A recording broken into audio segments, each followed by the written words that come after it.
Yeah. Okay, comrades, I think we're going to make a start. Well, thanks for coming here tonight. I think the title, the subject of tonight's meeting, I think is one of the most important questions really that faces the anti-austerity movement today. In a time of, in an age of austerity where we've got a Tory government attacking every right that working people have fought for in the last generation. I think this is a very important question that we start to debate. And I'm extremely happy to have Owen Jones here tonight, who I mean, I'm sure most of you will have known him, but who's a socialist journalist and author, and he's also one of the signatories to the People's Assembly Against Austerity, which will be spoken about at some point during the meeting. Owen's going to speak for about 20 minutes, and then we're going to open up for discussion. There'll be lots of time for debate and discussion, and then we'll bring Owen back at the end. So without any further ado, please welcome Owen Jones.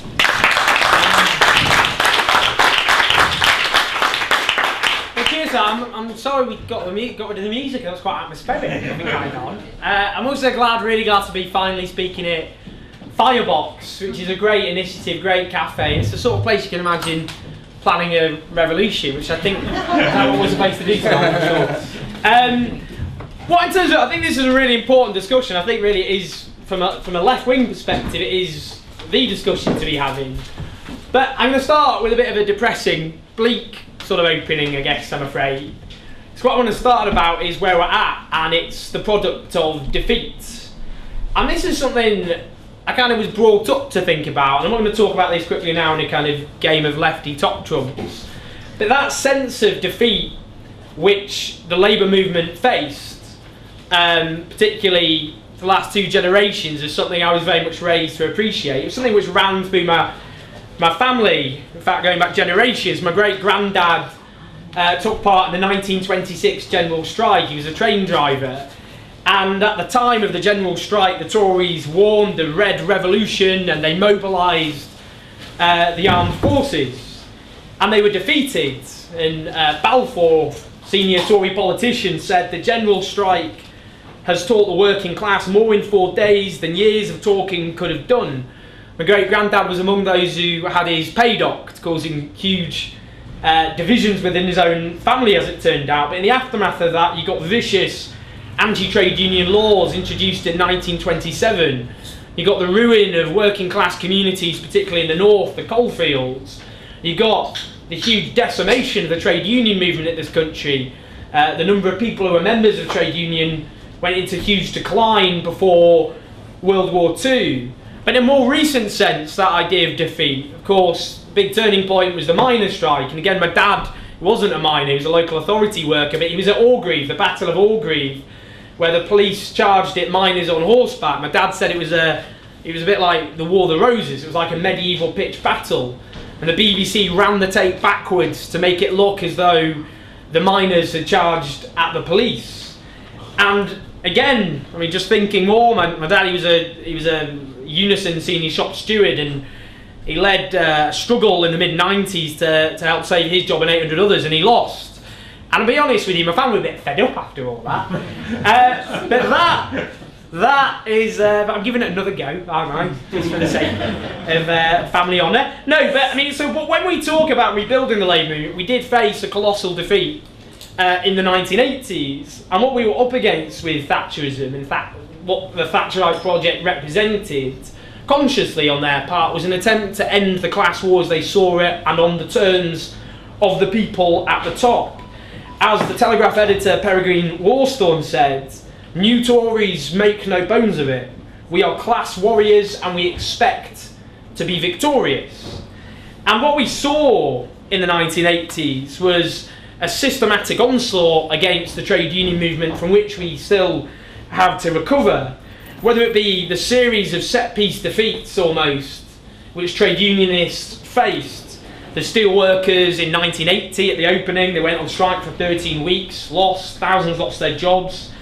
I think I grew up in Stockport, a big turning point which some of you will remember in 1981, the Stockport messenger strike, when thousands went on strike and they were, many of them beaten up by police in neighbouring fields. Their union's funds were sequestrated by the government. And of course, as I've talked about before, the miners' strike. And the point about the defeat of the miners was this: people felt that if the miners can't win, then nobody can win. And the miners, not least because of their role in the general strike, but in other struggles, had an iconic significance, of course, in the labour movement. They'd helped to bring down the government of Ted Heath in 1974. He went, after the miners' strike of the time, he went to the country, called an election on the slogan, "Who runs Britain?" The answer was "Not you, mate." And that bitterness obviously partly drove the way the Tories went about it. But with that defeat of the miners, then afterwards followed Wapping and so on, there followed a huge period of defeatism in the trade union movement, so-called New Realism as it was called, which advocated, instead of fighting back, of employees and workers collaborating effectively with their bosses. It was a long drawn-out retreat, but it wasn't just those defeats which smashed the trade unions. A whole range of other things. Of course, the anti-trade union laws, which, as Tony Blair once boasted, even after the changes Labour brought in, he said, we would still have laws which were the most restrictive on trade unions in the Western world. Laws which allowed employers to sack strikers, reduce dismissal compensation, ban workers from going on strike in support of others, repealed protections preventing courts seizing union funds, made unions liable for huge penalties, and so on and so forth. At the same time as all this, another absolute key factor in the battering of the trade unions wasn't just these defeats, it wasn't the anti-union laws, it was the mass unemployment which was unleashed during the Thatcher period. There's often this sense, or sometimes a sense, I don't want to caricature things, but on some sections of the left, that mass unemployment breeds waves of militancy. But it doesn't, because of course if you've got 3 million people out of work, you've got at least another 3 million who are terrified themselves of losing their job. Now, just to give you a quote to show actually how this was consciously accepted by many of the people at the top. Sir Alan Budd, who until recently was put in charge of the Office for Budget Responsibility by George Osborne, but he was an advisor to the Thatcher government in the 1980s on their policies. And he said in the early 90s in an interview that he never believed for a moment that this was the correct way to bring down inflation. They did, however, see it would be a very, very good way to raise unemployment. And unemployment, he said, was an extremely desirable way of reducing the strength of the working classes. So it turned out to be. Now, what this Thatcherite onslaught did as well is it changed very much the composition, of course, of the British working class as the old manufacturing industries were destroyed, the replacement to a large degree of the old industrial working class with a service sector working class. So when New Labour came to power, even then about a fifth of the economy went to manufacturing. It was just 12% by the time that Blair left office. In 1979 there were 7 million people who were working in factories. Today it's around just 2.5 million. And what we've had is a shift from the factory, the mine, the steelwork, the dock, to the supermarket, the call centre and the office.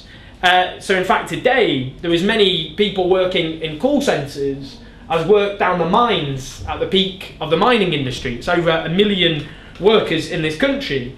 Now, I have to say there are some advantages in a way of these new jobs. They're cleaner, they're less physically arduous, they exclude women less, even though women tend to be concentrated in the lowest paid and most insecure work, such as cleaners or low paid insecure work in the service sector. Supermarket workers, over 2/3 of women, for example.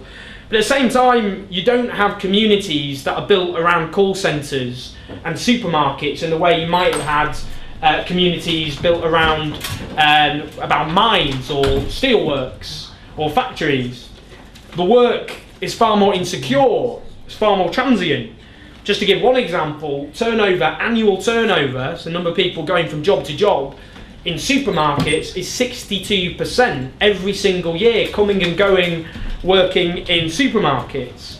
The pay in these service sector jobs is lower than it was in the old industrial jobs. If you work in a supermarket, a checkout, you can expect to be paid £6.12p a minute on average. The conditions can often be very dehumanising. Take, for example, the modern call centre, which has been compared to the kind of Victorian mills of the 19th century, people sitting in rows, not being able to really communicate with each other.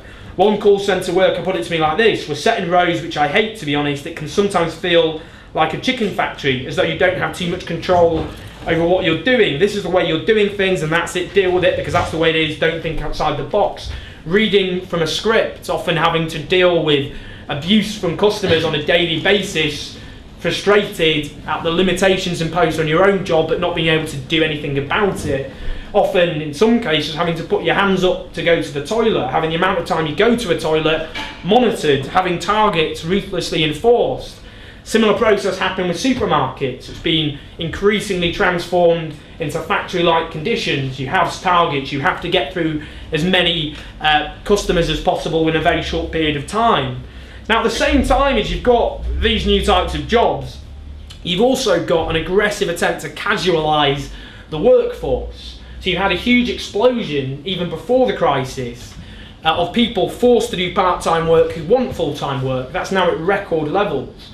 You've got 1.5 million temporary workers who lack the same rights and conditions as other workers, which also helps to drag down the terms and conditions of other people, of course, because they know they can bring in people who will work in far worse circumstances.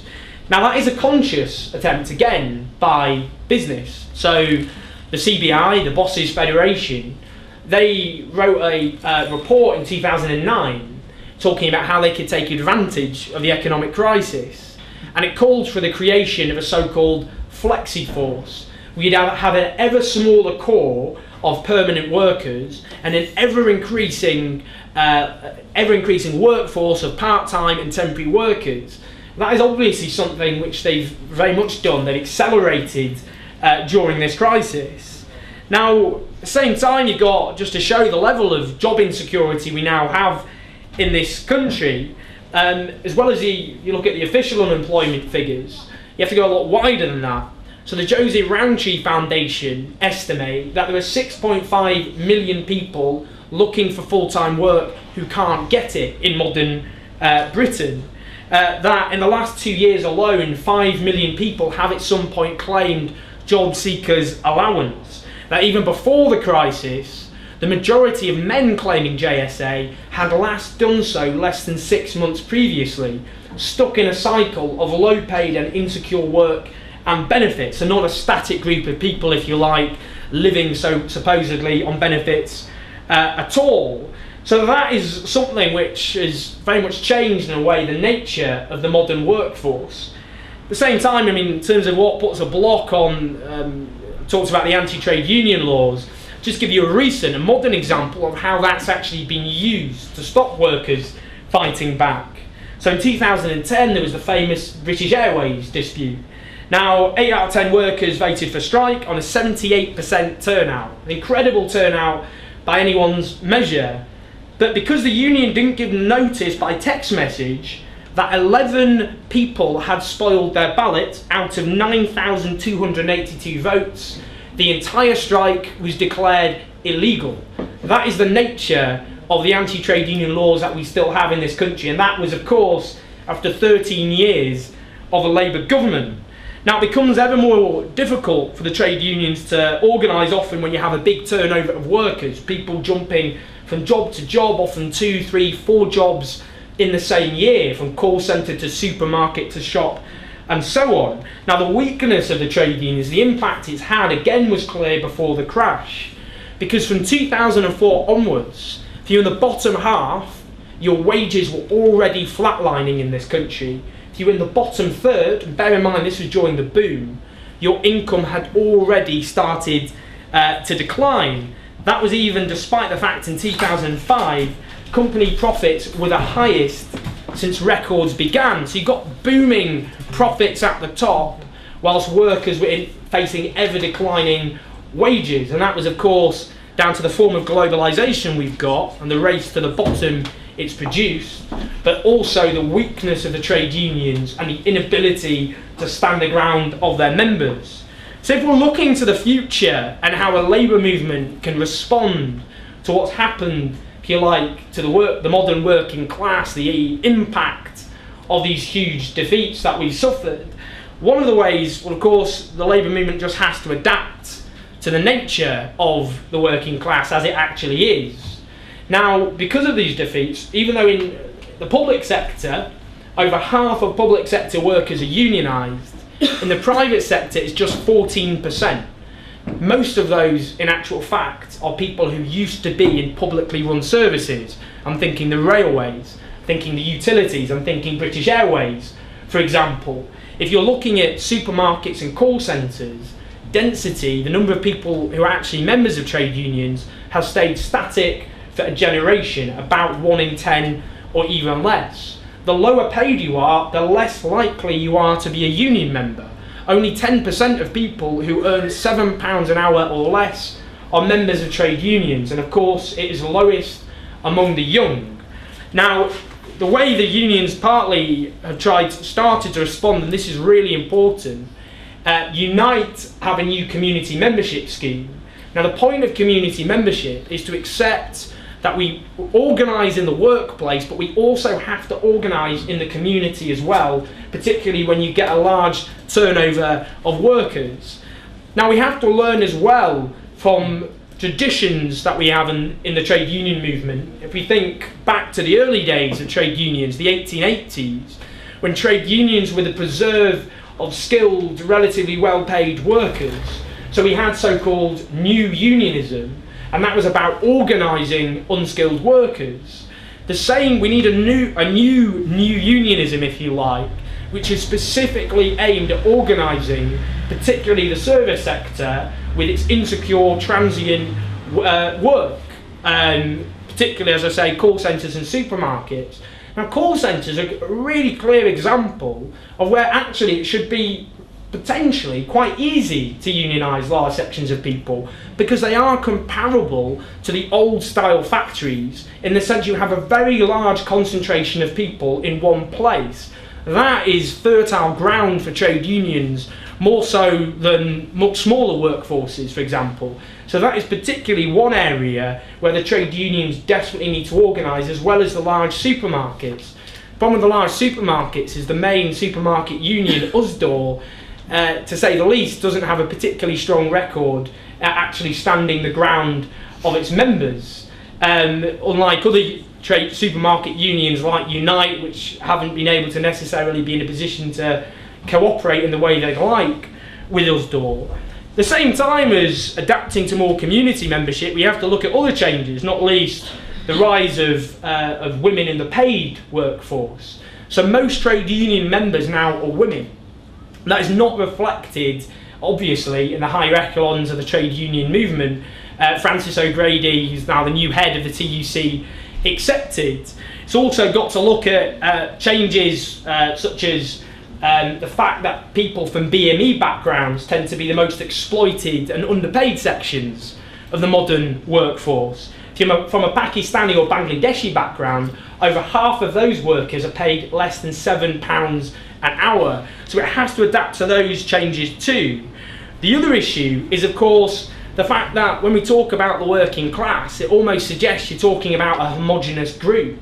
But it's never been homogenous. It's always embraced a large, almost coalition of people, whether it be skilled workers or unskilled workers. If we go back in the early days, people in early forms of social housing, people who lived in the slums, people who owned their own homes, whether it be, of course, men and women, whether it be the rural workers or the urban workers, whether it be people in very precarious employment or people in long-term secure employment. But the problem we've got, partly Thatcherism exacerbated those divisions, whether it be the legacy of right to buy, for example, and the failure to replace the stock that had been sold off, leading to council housing being treated as a virtual dumping ground by successive governments. Now, these divisions are ruthlessly exploited by the people at the top. And in this crisis, we've had a deliberate and often very effective strategy of redirecting people's anger at their ever-declining living standards from the people at the top who caused this crisis to people's neighbours.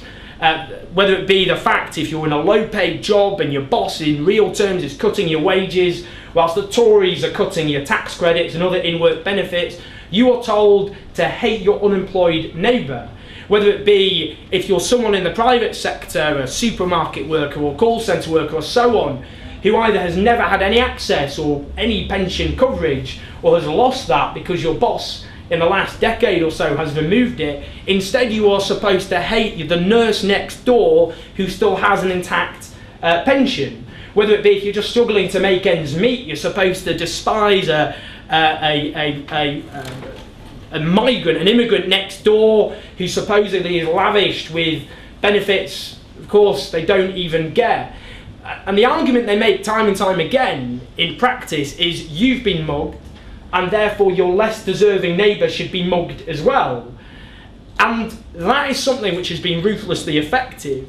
So what the Labour movement has to do is straddle those divisions and find common issues, of course, which unite people, whether it be the fact that in-work and out-of-work benefits alike are now being reduced by this government.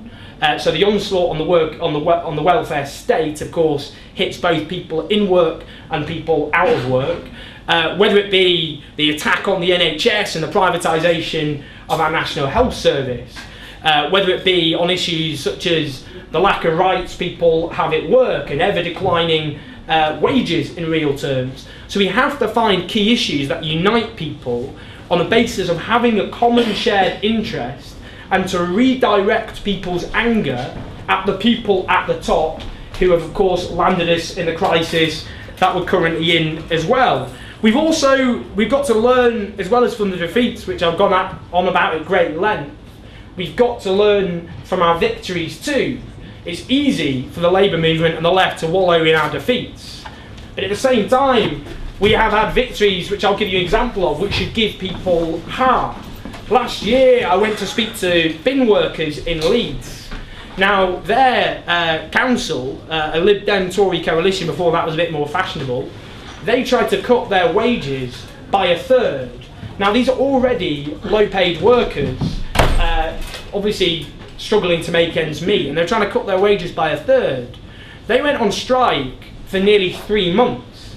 They got up every day at 5 AM in freezing cold temperatures, winter, and it was something which required a lot of confidence and courage. And frankly, a lot of people struggled under that kind of, it's easy to romanticise those struggles, but it's a horrible thing to actually have to go through. But they won. And I'll give you another example. The electricians who took on Balfour Beatty, a multinational company, again tried to attack their rights. And they didn't just go on strike, they actually took part in occupations, for example. And they won as well. And if we think of examples like that of our victories, then that should give other people the confidence to think that if they fight back and stand their ground and unite with other people, other working people, then they can win. And the other thing we need to be doing is building broad movements for trade unions to link to other community groups, so that other activists who are fighting, whether it be tax justice campaigns, disabled people fighting against cuts to their benefits and fighting for their rights.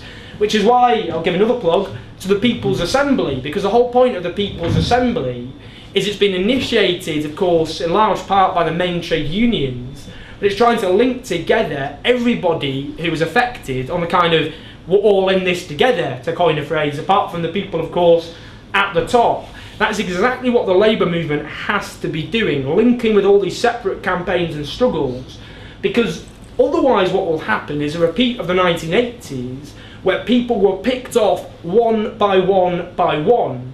And that is a lesson we have to learn, that only by uniting often disparate struggles can we actually build a movement that can actually have a chance of winning. And finally, we need a coherent vision and a coherent alternative, particularly to austerity. Now, I won't go on about that, we can talk about that more in the discussion. Because I do a lot of talk going around the country, particularly trade union branches, of speaking, to example, to Camden Unison today. I spoke to Unison in Tower Hamlets and Manchester last week. And there was no shortage of anger and desperation out there, but there's not a lot of hope.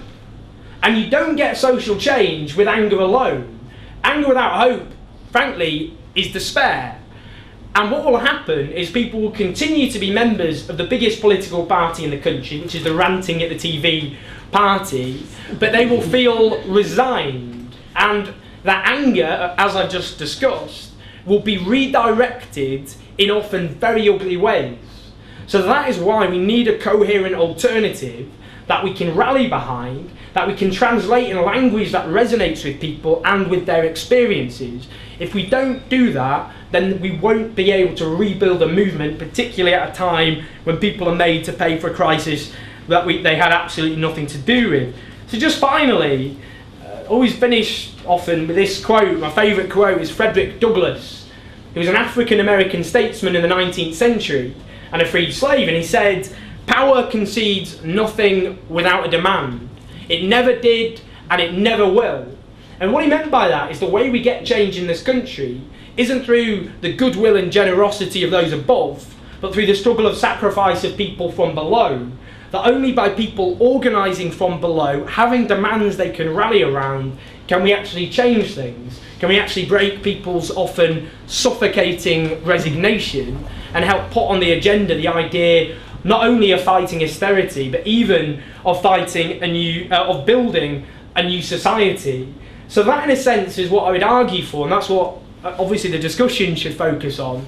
How we actually not only build a movement which can bring together working people of all backgrounds, of all different nature, if you like, but also put on the agenda, again, fighting for a society that is run by working people in the interests of working people. And that, as a socialist, I would say, is certainly what I think we should be fighting for. Thank you.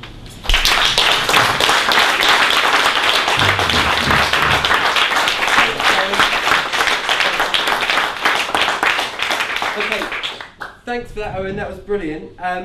I've got to apologise. I've got to introduce myself at the beginning. My name's Sam Fairbairn. I'm the National Secretary of the Coalition of Resistance, and I've also been involved with Firebox in a number of different ways. Now we've got about 45 minutes for discussion or any questions that you may have, and then we'll get Owen to come back and answer some of those and offer his last thoughts. But then we're going to keep the cafe open just for a little bit so we can all mingle, we can have a chat about the issues that are raised in the discussion. So over to you guys. Who wants to start us off? 5 minutes. I'll do my best. Well, they were just so fantastic, those contributions, really diverse and just touched on so many things. Holly, where's Holly? There you are. The point about the way women are affected by austerity, I think, is just so key, and something as a movement I don't think has been properly addressed, whether it be the fact, of course, if you look at public sector job losses, disproportionately tend to be women, whether it be the slashing of in-work and out-of-work benefits, not only attacking, again, disproportionately women, but almost promoting a traditional family type to make women ever more dependent on men.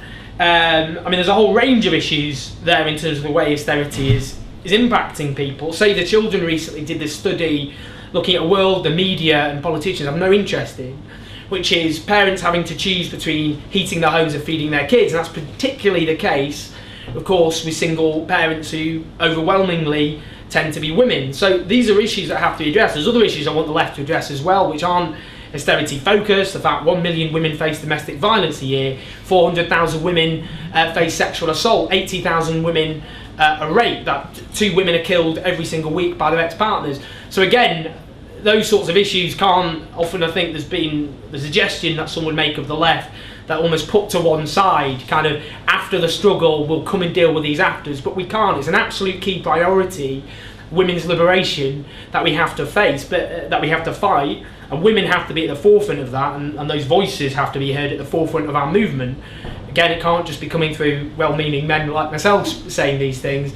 We have to have women at the forefront of the movement who are making the point about how austerity is hammering working-class women disproportionately, which of course it is. And I suppose the point you make about links into that a bit about left demands often seeming a bit abstract, and that is a really important point, because there's one thing having a vision of a future society, and we've got to have that, because in a sense it helps people going when times are difficult, when the struggle's at a low ebb, that there's still something worth fighting for in the future. But at the same time, you've got to have things which resonate with people's bread and butter needs, basically. It's got to be about housing, jobs, it's got to be about wages, it's got to be about your school, it's got to be about your local hospital. These are things where that's how you win people over. You win people over those bread and butter demands and bread and butter issues. And there's this linguist in America called George Lakoff, and he says often the right talk in terms of stories and the left talk in terms of facts and statistics, but people connect better with stories. The big story the right have at the moment is to compare the deficit to a household budget. It makes no economic sense whatsoever, but it does resonate with people because people think, you're right, if I'm in debt, I don't borrow more money to get out of it. I mean, they don't have a printing press and their mum's not going to lose their job if they stop spending their pocket money, and so on. But the point, so I'm not saying we should lie, necessarily. No, we shouldn't lie. But we should use stories, particularly at the moment. What I'm keen on doing is having stories of people who were affected by austerity to combat particularly the caricatures used at the moment of the feckless scrounger with 50 kids dribbling on their sofa in a house made out of widescreen television sets. We've got to have stories of the reality to show what's going on. So it's bread and butter demands and bread and butter issues which connect with people, and stories which can help flesh out what we're talking about, rather than me just saying, oh, 15% of people will be affected by that or this, which won't really connect with people. Rhiannon, the point about organising unemployed workers, of course in the 1920s and 1930s in particular, you had the National Union of Unemployed Workers. Now, at the time, the TUC and the Labour Party kept their hands away from them. They thought it was communist-run and communist-dominated. But that was a serious attempt to organise unemployed people on the basis, not just obviously for the sake of unemployed people, but mass unemployment has a huge impact on people in work because it helps drag down their wages and their conditions, because people know if they've got a load of workers outside who are desperate for work, then that obviously completely fatally undermines the bargaining position that trade unions have, which is why trade unionism and trade union power is strongest when you have full employment. So we need a national union of unemployed workers, as we did back in the 20s and the 30s, and the trade unions have to be at the forefront of that. I'd like a coordinated response by trade unions to actually set up a national unemployed workers movement. I also think we need a national youth or young members union, if you like, bringing together trade unionists across the country who are young and trying to have a specific strategy to win over young people, not least because young people are more likely to be unemployed too. There's 1 million up to a quarter of young people currently without work. So that is a strategy that the trade unions still haven't come to terms with, and they have to sell it on the basis that it impacts their members, not only because they have job insecurity, but it also drags down their wages and their conditions. And you're right about coalitions kind of come and be part of our movement or whatever, and then you'll do exactly as you're told. And we can't go back to movements which are dominated by sects who are using them to build up their own parties at the expense of actually building a broad-based movement. Not only would I say that party building historically in that sense has never worked in modern Britain, and I speak as the son of a Trotsky, my dad was a South Yorkshire organiser of the militant. You can tell from my hands, by the way, I've got But I don't think party building at the expense of a broader campaign or movement, regardless of the strategy, I think it's counterproductive and drives people away, for that matter. So we've got to have a genuine broad coalition, and that's what the People's Assembly, I think, will genuinely do, bringing together, for example, DPAC, Disabled People Against the Cuts, tax avoidance campaigners and so on, where they can go off and do their own thing, obviously, but also come together and plot a common strategy. We had a meeting last Friday in Unite. It was brilliant because it was different campaigners talking openly about what they wanted to do and achieve, and there was no attempt to kind of say you can't do this, you can't do that. It was pluralistic, so it will be a loose federation, but also have key strategic aims which you need in order to progress and build a movement. Martin, the language of defeat and victory, well, you're right, there's lots of language on the left which I think probably needs to be revised, which I've just inherited probably myself. But in terms of, I don't know, I mean, it's difficult in terms of, I mean, when we talk, I mean, I guess I was just talking about the history of it and where we're at, and it's difficult not to use the word defeat, unfortunately, in the last 30 years, but I don't know, it's about moving forward. It sounds like Tony Blair, don't I? Come in at any point. Come in at any point. You know what, I think language, I think often there's rhetoric or words which work very well in the diminished ranks of the left that don't actually resonate with people out there. We do need to revisit that and make sure we're communicating with people like human beings. Paul, the point about people, I suppose 90 grand I would say is a lot of money. It's not. Well, it is actually, and I'll tell you why it's a lot of money, because I don't know the figure for above 90,000, but if you earn more than £100,000, you're in the top 2% of the population. Yeah.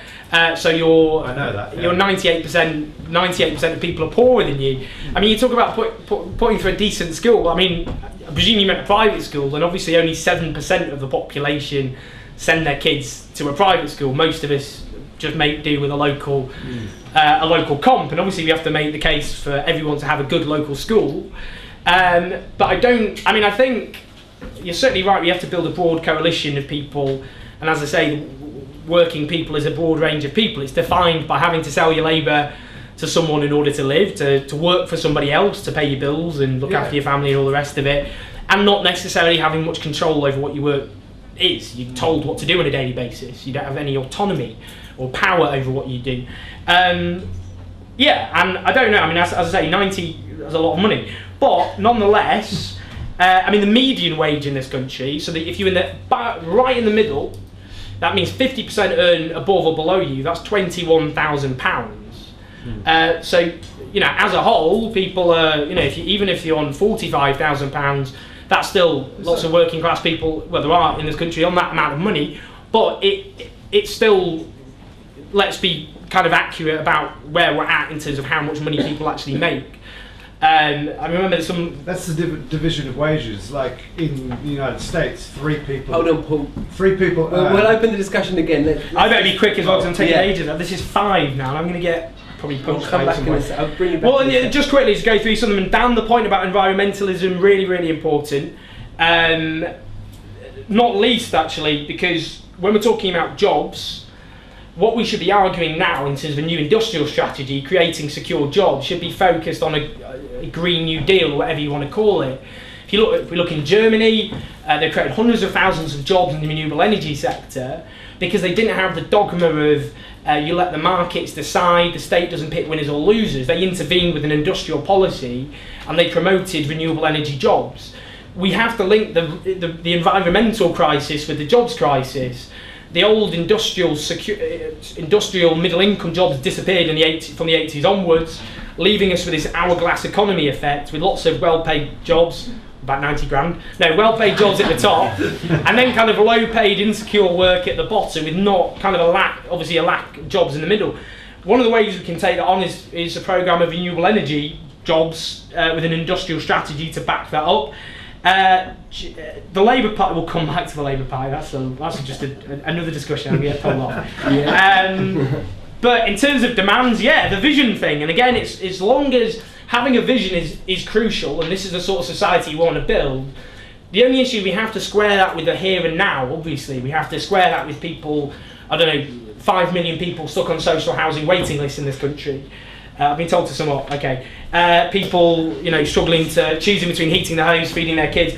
We need things which answer people's everyday issues, as well as having a longer term vision, because the problem is if we just come up with things which seem quite abstract to people or far-fetched to begin with, then we just lose them, because they're like, well, I want that society too, but what about the fact I'm stuck on a social housing waiting list? And I think it's just linking those together. These are our initial demands, but this is also the sort of society we want. And just quickly, principled politicians, absolutely key point, Ruth, but the problem is politics has been professionalised. You've got the lack of working class people rooted in their communities. That's because we used to get politicians coming up through trade unions, local government. Those avenues got so attacked that it's more and more difficult for people to come up through those avenues. There are always exceptions to that. Tony Bennon's not exactly a working class hero, but he was someone, he's a sort of class traitor in a way of his own class, but he was someone who was radicalised by the world around him, and actually partly by being in government where he saw kind of big business holding elected governments to ransom. But I do think we need more people rooted in their communities, and trade unions have a big role in bringing those people up. And John, just finally, really important point about left and right. I mean, you're right, even, despite everything, the fact that the number of people saying on the far left has doubled. And yet again, I mean, in a sense, almost the boost that narrative, because most people don't even think in terms of left and right. Most people think in terms of issues that have to be addressed. So the fact there's so many people willing, fair enough, to say that they're on the left is brilliant, but lots of people don't see themselves as political. Lots of people put themselves in the centre because they're like, well, that's common sense, I'm mainstream, I'm not someone who's blinkered or brainwashed by a political ideology, I just say what I think about things. So most people want the railways renationalised. We did a poll, which this think tank I'm working with Class, which showed that 59% wanted supported what was it, the 75% tax on people who earn £1 million or more, which included 40% of Conservative voters. A majority of people, obviously, in terms of the railways, most Tory voters want the railways renationalised. People support a properly publicly owned bank where we have control over what the banks do. So whether it's tax, whether it's resisting neoliberal dogma, as we talk about on the left, that is entirely mainstream. The problem with it is it's fragmented. There's not a movement getting that anger in one place and directing it at something. But there is hope. There is hope, because actually things have shifted on our side. The only issue is, neoliberalism should have died, and it's staggered around zombie-like, half dead, with no one to administer the killer blow. But we can do that if we build a movement that capitalises on the anger and actually gives people political direction and hope.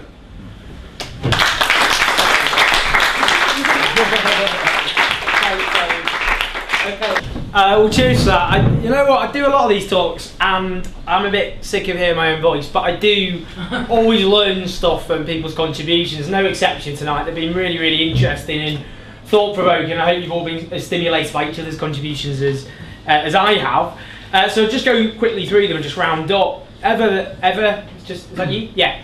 That point, I guess, about people who regard themselves as middle class, who would agree with a lot of the policies that we're supporting, I think that's a really important point to make, that even if people who self-identify as middle class, and often it is a kind of self-identification thing. I'll give you an example actually. I mean, polls show most people, despite the fact in the 90s and following the 90s, people were told we're all middle class now, and people stubbornly resisted that according to the polls.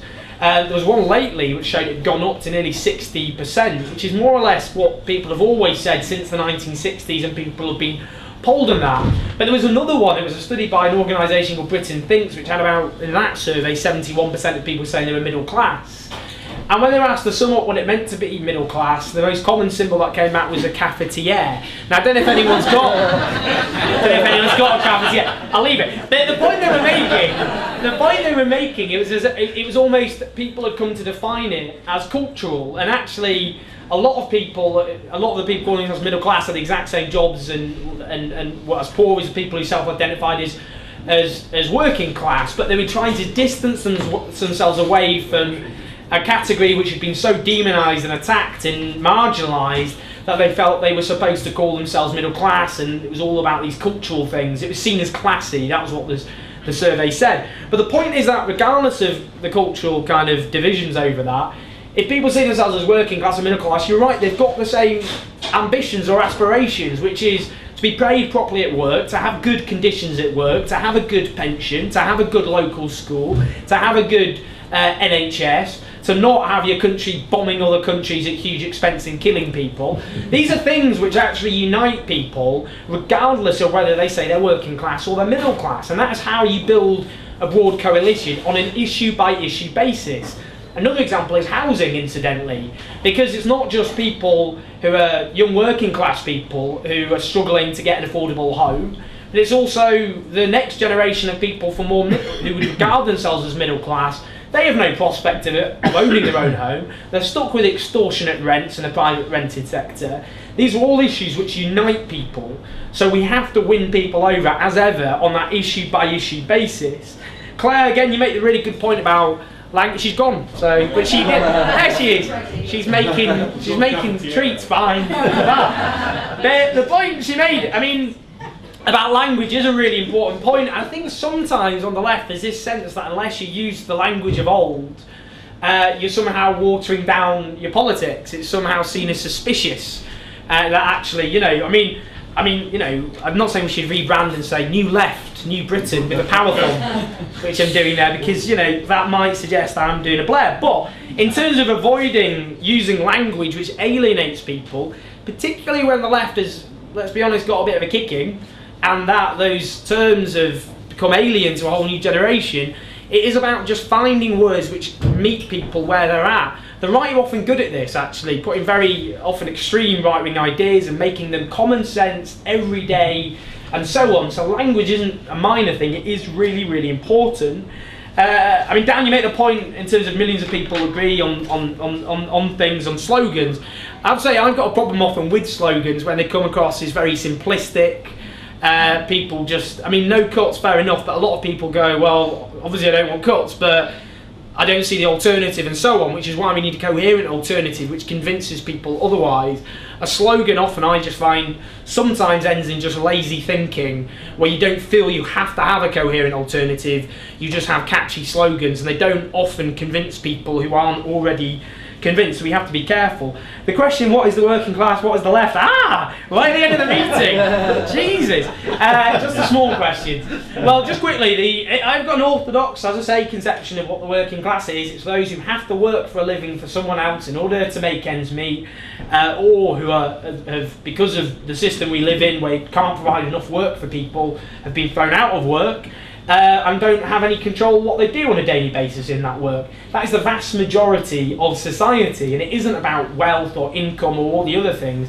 It is to do with how you earn your keep in life. And but most of it's outside the organisations you've talked about. No, I know, I appreciate that. No, that's absolutely true, and what we call the organised working class has been hugely reduced, because about half of workers were unionised in 1979. It's just over a quarter today. So the organised working class movement, of course, has been in steep decline. Now, when we talk, I'm not going to go into the philosophy of just of the left. I guess, I mean, if we're going to come up with the broadest possible sense of the left, it's wanting to shift, well, come up with actually, an irreversible shift of wealth and power to working families is a good slogan. That was actually in the 1974 Labour manifesto.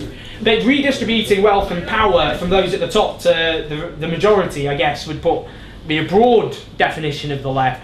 The reason we've ended up in retreat, which is what I suppose you were asking, is for a whole range of issues: the rise of the new right, the smashing of the trade unions, which were the backbone of the left, the form of globalisation we've had, the triumphalism that followed the end of the Cold War, that even if you were repulsed by Stalinist totalitarianism, that it was spun in such a way to say this is the end of history, that is the only alternative to free market capitalism. Your failures don't include the left itself. Well, as I say, I do think those historical factors are pretty big, and I think they had a pretty big role, and the fact the left has declined often into a small divided sectarian rump, I think is a product of that. In terms of call for action, calls for ideas, well, we need both, because we can't get people to, we need people to do action, but we can't get them to do that unless they have confidence in a coherent alternative. So we've got to be ruthless about that, having a coherent alternative. Terry, the role of the Occupy movements, in my view, is reminding people who caused the crisis and who's been made to pay for it. That was that slogan, we are the 99%. Actually, going back to the first question, the divisions between working class and middle class, because they're trying to make the point that the vast majority of us are being made to pay for this crisis, whilst it remains boom time for the people at the top. That's what it reminded people of. And this isn't a criticism of Occupy, because what I'm about to say isn't what I don't, that's the whole point. I don't think this was the point of it, is it didn't obviously provide a coherent alternative to rally, which people could rally around across the country in a way which would pose a threat, a mortal threat, to austerity for a start. It's not enough to get people and say, let 1,000 ideas bloom, everyone can just think their own thing and just leave it at that. You have to have, at the end of the day, in my view, if you're going to get people, at the end of the day, who don't have time to do politics, who have lives to lead, jobs to do, families to look after, you've got to give them a coherent alternative they have confidence in, otherwise they will be resigned, they will yell at the TV, and that will be it. So that's what we have to do. The Labour Party, Jesus Christ. I'll touch on it quickly. All I would say about the problems facing a new party, I'll just pose it as that, is that there have been no shortage of attempts in the last 113 years to form a new party, all of which, without exception, have proved to be catastrophic failures. The first, the foundation of the Labour Party, the Social Democratic Federation, they left, disappeared. I'm going to do my family biography again. My great uncle was in the Independent Labour Party. He was on their football team, funny enough, in the 1930s. It left the Labour Party in disgust in 1931 after the then minority Labour government attacked working people, pursued a disastrous austerity agenda, and the Prime Minister, Labour Prime Minister, ended up in coalition with the Tories. The ILP left and they disappeared into insignificance. The Communist Party, well, my granddad actually joined the Communists in the late 30s. Again, they never became a mass party. My dad, he was in the militant. The militant left the Labour Party, formed a new party. No offence if there are Socialist Party members in the room, but it's not exactly a flourishing mass movement. The Socialist Labour Party, set up by Arthur Scargill. I won't go into others because the other people in the room might get offended. All I'd say is there have been no shortage of attempts, often in far better political conditions than we currently have, and they have all failed miserably. Now, the question I would ask is, why will it be different this time? The last election, Labour government less popular than cholera, the biggest economic crisis in the 1930s, and the catchily titled Trade Union and Socialist Coalition got less than half nationally what the left-wing Labour MP John McDonnell got in one constituency. So that's the question I would ask. Now, very quickly, just to go on, I'm glad Annie made a defence, particularly of Len McCluskey, who I actually think has been a very good General Secretary. I think he's articulating an alternative to austerity. His position of Unite is no to any cut whatsoever. It's the biggest trade union in the country. It represents 1.5 to 2 million workers, and that is its position. He's set up he's supporting the People's Assembly. He's set up a new think tank class to bring together an alternative. He's doing lots of really good things. He said to the Labour Party, we're not just going to give you a blank cheque, we're going to only support candidates who support our policies. I think that's a step forward, and the trade unions have to be at the centre of any alternative because they're the biggest democratic movement in the country. They're uniquely rooted in the lives of working people. No trade union movement, no alternative. In my view, it's as simple as that. Very quickly, pensioners and older people, Ruth, glad you brought that up, because there's this generational conflict model some are suggesting that the old baby boomers bedded down at the expense of the new generation. Well, the older generation includes people struggling to make ends meet, living in fuel poverty, often dying in winter because they can't afford to heat their homes. And younger people include people, who are, I don't know, in a mining village who are massive unemployment, or someone who goes to Eton. I mean, they live in completely different lives. Generations don't make any sense in terms of saying they're against each other. What matters is class, and the vast majority of people, young and old, are being made to pay for this crisis. We've got to unite them, and we've got to give a voice particularly to pensioners and others who are also struggling to make ends meet. And just finally, the point about the Lib Dem thing, well look, firstly, I'd like to win you over from the Lib Dems, I think would be my starting point, because they are supporting a government which is hammering people. Yeah. And in April next month, we're going to have a whole range of benefit changes, and you talk about redistribution of wealth, and I'm sure that's what you support, and social justice and so on. It's going to drive millions of people into misery. The bedroom tax, the cuts to in-work benefits and out-of-work benefits, for example, that disabled people who are being found fit for work by Atos having their benefits taken away, many of them then, well, hundreds of them dying after being found fit for work.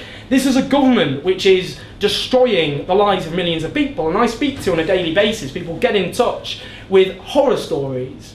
And I just think, in terms of the Lib Dems as a party, I'm not just saying the supporters I'd like to win over, as a party, they are, in my view, irredeemable, given what they are doing and what they're supporting in terms of ordinary people. But of course I want to win you over, and the things you talk about are what other people in this room believe, and I think that's why you can be won over. And I just appeal to you about unions. They're just working people getting together to fight for their rights and their pay and their conditions. That's all unions are. They're the hallmark of a democracy, if you like. And just very finally, just quickly, I've lost what I was talking about anyway, so that's 5 minutes, that's telling me to shut up. Look, I'll just leave it at that, actually. The point I'd make is this. This has been a great, really positive, really inspiring discussion in lots of ways, but don't just go home and pat yourselves on the back and think we had a nice little whinge about the world and talk about how we're going to save things. If you are aware in this country now of the injustices that are being inflicted on people, then you have a duty, frankly, to fight back. That is where we're at the moment. There's absolutely no basis whatsoever for sitting at home and yelling at that. Do yell at the TV, fine. Oh yeah, I yell at the TV. But we have to organise and fight back now. Because if we don't now, then everything the Tories are doing will be seen as irreversible, the privatisation of our NHS, the attack on the welfare state and so on. Labour will come to power and say, well, I'm sorry, it's not politically possible to reverse that. We have to build a mass movement which articulates the needs of millions of people who are now being ignored, that gives hope to people at the moment who feel nothing but despair for the future, and gives them the confidence to fight back and fight for a future for them and their kids who face being poorer than them for the first time since World War II. That is our responsibility, and that is why I passionately plea for you to get involved with Support the People's Assembly, building that coalition together, and let's go out there and fight to build a movement that unites all of us, despite our often not agreeing on every dot and comma, often emphasising different issues, but saying that we can unite together, we can stand together, and we can win this together. Thank you.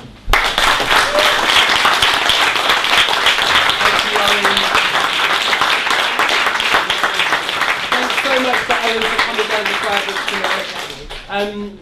Just a couple of things. The bar, I think, is open to bar, tea and coffee and soup. And there's a bookstall downstairs, so please go and visit that. And you know, let's and just hang around for a little bit and have a little bit of discussion. But thanks to everyone for coming tonight as well. And thanks for brilliant contributions. Thank you. Thank you.